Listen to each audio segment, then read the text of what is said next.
En froid complet avec Francis Ngannou depuis des mois, Dana White ne pouvait cependant pas passer à côté des débuts en boxe du Camerounais.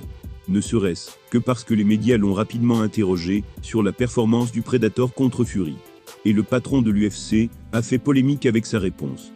Il a pourtant tout fait pour éclipser le choc entre Fury et Francis Ngannou, mais il n'a pas été aidé par les pépins physiques de ses athlètes. Charles Oliveira, Paulo Costa et de John Jones ont successivement déclaré forfait pour les UFC 294 et 295. Et ce grand malheur de Dana White.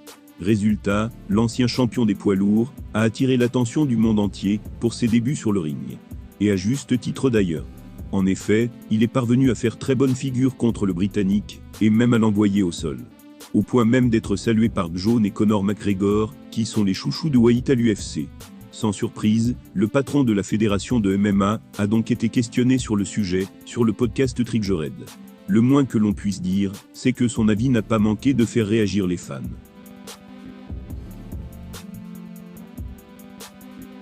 Voilà ces mots, le fait qu'il ait tenu 10 rounds contre Tyson Fury, c'est fou. Il a tenu 10 rounds contre Tyson Fury, Conor en a tenu 9 ou 10 contre Floyd Mayweather. Anthony Pettis a battu Roy Jones Jr., et je sais que Roy avait 60 ans ou quelque chose du genre. Mais je ne sais pas, ce qu'il s'est passé bon sang, c'est fou. Je n'ai pas vu le combat, mais le fait qu'il ait tenu 10 rounds c'est incroyable. On le sent dans ses paroles, le président de l'UFC a un mal fou à saluer la prestation du Predator, avec qui il est en plein bif. Difficile pourtant de retirer quoi que ce soit à son quasi-exploit contre Fury. Ce qui a surtout fait tiquer les internautes toutefois, c'est l'affirmation de Dana selon laquelle il n'aurait pas regardé le combat. Autant dire qu'ils ne sont pas montrés dupes, et n'ont pas manqué de se moquer de lui. Dana White a toujours moqué l'ambition de Francis Ngannou de débuter en boxe. Il avait affirmé que le Camerounais ne ferait que des combats pour le divertissement. Autant dire qu'il s'est sacrément planté sur le sujet, quand on regarde la performance du Predator. Mais ne comptez pas sur lui, pour changer de fusil d'épaule.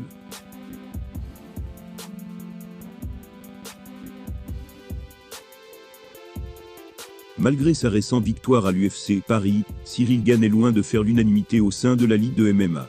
L'un de ses rivaux dans la division des poids lourds ne s'est d'ailleurs pas gêné pour massacrer la star française récemment.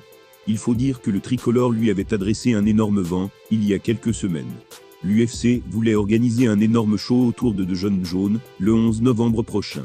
Mais la blessure de la superstar a tout chamboulé. Opéré et absent pour au moins 8 mois, le champion des poids lourds ne pourra logiquement pas défendre sa ceinture à New York. Celle-ci sera donc remise en jeu de manière intérimaire, entre Pavlovich et Aspinall. Une affiche qui remplacera celle entre John contre Stipe Miocic. Or on aurait pu s'attendre à ce que ce soit Ciryl Gane qui obtienne une chance de se battre pour le titre. Lui qui est le challenger numéro au classement de l'UFC. Ciryl Gane a triomphé de Sergei Spivak, début septembre à Paris.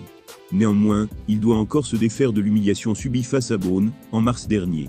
Surtout il paie peut-être sa fixette sur la légende de l'Octogone, puisqu'il avait collé un gros vent à Aspinall récemment.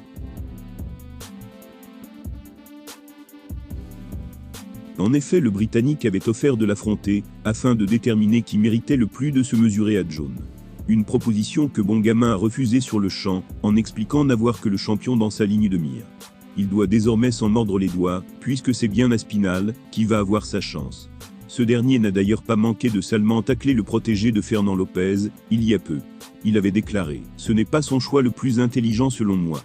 Il me fait penser à ce type d'école privée, qui agit comme un gosse de riche en se disant « Oh non, je vaux mieux que ça. » Mais tu ne peux pas simplement revenir, battre le 8e ou 9e au classement, et retenter directement ta chance contre John Jones.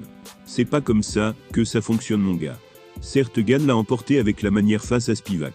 Il s'est servi du Moldave comme sac de frappe, avant que l'arbitre ne le déclare vainqueur en début de deuxième round. Mais son adversaire n'était pas non plus, parmi le gratin de la division, contrairement à Aspinall ou Pavlovich. Accepter le défi du premier n'aurait donc pas été stupide. Et désormais, il risque d'attendre longtemps avant de pouvoir se battre pour le titre. On le sait, Dana White n'est pas le plus grand fan du tricolore. Et surtout il n'aime pas quand ses athlètes refusent l'opportunité d'un combat.